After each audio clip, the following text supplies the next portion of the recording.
Live TV, सच सबसे आगे।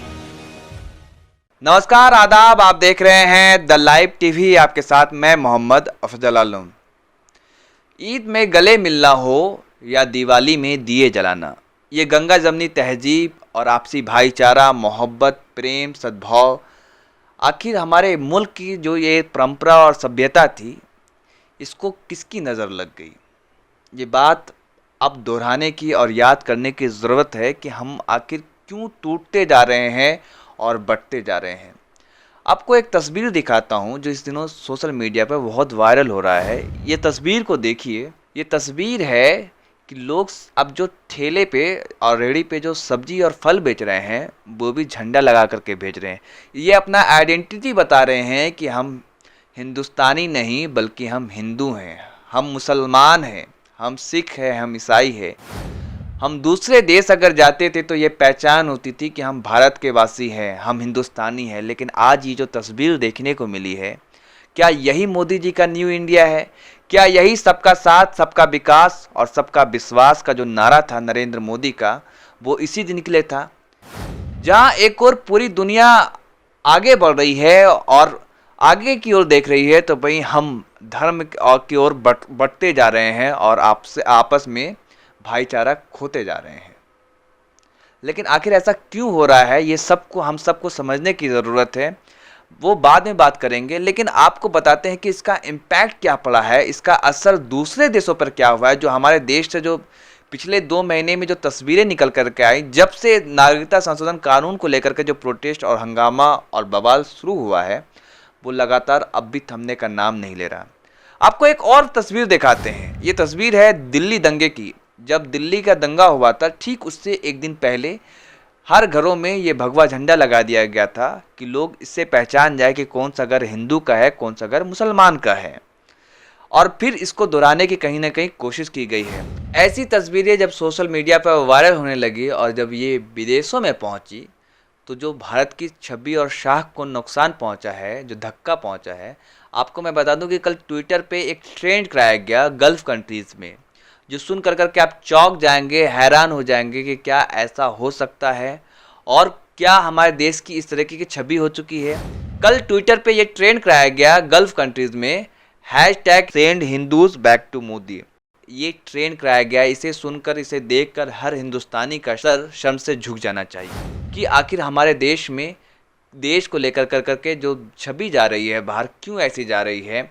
आपको बता दें कि कतर के एक शेख अबीदी अल जहारानी ने इसको ट्रेंड कराया और उसने अपने ट्विटर हैंडल पे क्या लिखा, वो आपको मैं पढ़कर सुनाता हूँ। Gulf states host millions of Indians, some of whom are infected COVID-19 are treated free of charge regardless of their faith, while Hindus terrorist gangs are committing crimes against his Muslim citizens। आप सोच सकते हैं कि उन्होंने Twitter पे अपने Twitter handle से ये लिखा, लाखों इंडियन गल्फ कंट्रीज में है और जिसमें कई लोग कोरोना वायरस से, कोविड-19 से संक्रमित है, पीड़ित है, लेकिन हर किसी का उपचार, इलाज बिना किसी भेदभाव के, बिना किसी धार्मिक रंग के हो रहा है। लेकिन इंडिया में उसी देश में मुसलमानों के साथ ज़्यादती हो रही है। उन्होंने अपने ट्विटर हैंडल पे ये लिखा और लिखा #सेंड हिंदू मोदी। और इसके जवाब में और भी बहुत सारे लोगों ने इनका रिप्लाई किया। इनके रिप्लाई में एक फिज़ा नामक ट्विटर हैंडल से ये लिखा गया, instead of #send Hindus back to Modi, #we can use send Sanghis Hindus back to Modi because it will create hate in normal Hindus also. Fiza अपने ट्विटर हैंडल पे लिखती हैं कि ये चलाना है कि हिंदू को वापस मोदी के पास भेजो, इससे बेहतर है कि हम ये ट्रेंड कराएं, जो संगी हैं, जो संघ के विचारधारा के लोग हैं, उन्हें वापस इंडिया मोदी के पास भेजा जाए। क्योंकि जो नॉर्मल जो हिंदू है, उनके भी दिलों में नफरत और जहर भरते हैं मुसलमानों के प्रति, दूसरे संप्रदाय के प्रति। और एक ट्वीट मंकी बात के ट्विटर हैंडल से ये शेयर किया गया। उसने लिखा, #send Hindus back to Modi, anti Muslim bigotry by Hindutva bigots blaming Indian Muslim for coronavirus pandemic in India by fake and hate social media post. उन्होंने साथ में कई तस्वीरें भी डाली इनके साथ में। उन्होंने ये कहा कि जो कट्टर लोग हैं, कट्टर हिंदू हैं, उनके तरफ से ये फैलाया गया, ये कहा गया कि मुसलमानों ने कोविड-19 को हिंदुस्तान में फैलाया गया, जो सारी खबरें फेक थी और उन्होंने साथ में कई फोटोज़ भी शेयर किए।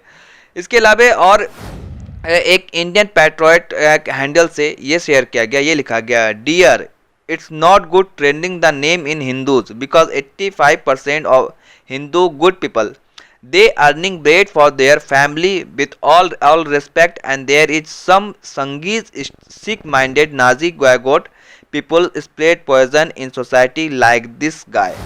उन्होंने ये कहा कि अपने ट्विटर हैंडल से कि 85% जो हिंदू हैं वो अपने परिवार के लिए कमाते हैं, खाते हैं और हर धर्म के लोगों का सम्मान करते हैं, एक दूसरे की इज्जत और आदर करते हैं, लेकिन आप इस तरह का ट्विटर ट्रेंड चलाना ये सही नहीं है। सभी हिंदू को एक जैसे देखना ये ठीक नहीं है, उन्होंने अपने ट्विटर हैंडल से कहा और साथ में कुछ फोटोज़ भी और शेयर किया कि इन जैसे लोगों के कारण हिंदू बदनाम होते हैं।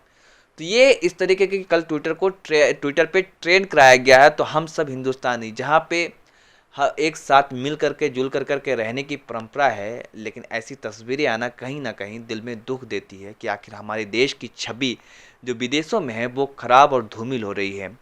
जिस देश में रघुपति सहाय जो फिराक गोरखपुरी के नाम से जाने जाते हैं और एक हिंदू होने के बावजूद उर्दू में ज्ञानपीठ पुरस्कार जीतते हैं, तो वहीं दूसरा कई ऐसी मिसालें मिलेंगी जो गिनना हम लोगों को कम पड़ जाएगा, इतनी मिसालें हैं।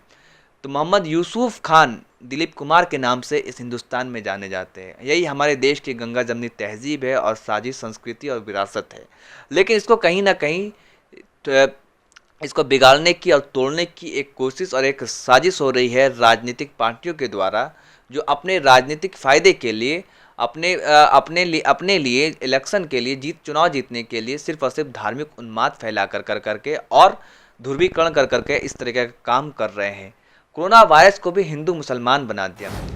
अब सोचिए कि अल्लामा ने धर्म के पर एक लिखा था कि हमें याद रखना चाहिए कि धर्म व्यक्ति से जोड़ता है, तोड़ता नहीं। इसलिए अल्लामा इकबाल ने कहा था, मजहब नहीं सिखाता आपस में बैर रखना, हिंदी है हम वतन के हिंदोस्तां हमारा।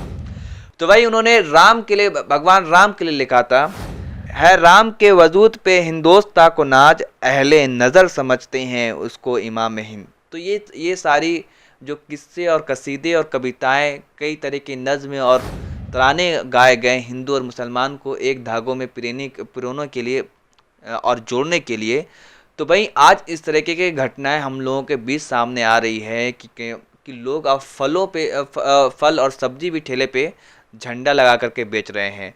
तो ये शायद कहीं ना कहीं हमारे देश की छवि और साख दूसरे देशों में खराब हो रही है।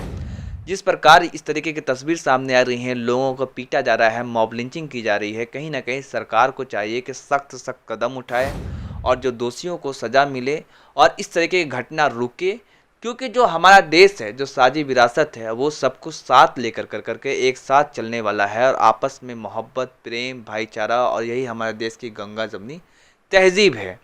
और याद हम सबको अपनी इस साझी विरासत को बचाने के लिए इकट्ठा होना होगा, एकजुट होना होगा और एक साथ रहना होगा। जो हमारी जो संस्कृति है उसे बिल्कुल बचाना ही, और आपस में राजनीतिक पार्टियों के साथ हम ना खेलें, उनके बहकावे में और उनके द्वारा दिए गए नफ़रती बयान में, और जो मीडिया जो एजेंडा चला रहा है, जो नफ़रत फैला रहा है, उससे कहीं ना कहीं हम लोगों को खुद को बचाने की ज़रूरत है। हिंदू मुस्लिम करके किसी को कुछ नहीं मिलने वाला। अपने आप को, अपने देश को बढ़ाने के लिए हम सबको एक साथ एक ज़मीन पर इकट्ठा होकर करके आगे बढ़ना होगा। जो कई मिसालें हमारे देश में हमारे पुरखों ने दी हैं, तो हमें उनको याद रखना होगा, हमारे इतिहासों को। उसे ऐसे ही नहीं भुलाया जा सकता और हिंदू मुस्लिम के नाम पे अपने देश की छवि को धूमिल नहीं किया जा सकता। धन्यवाद। लाइव टीवी, सच सबसे आगे।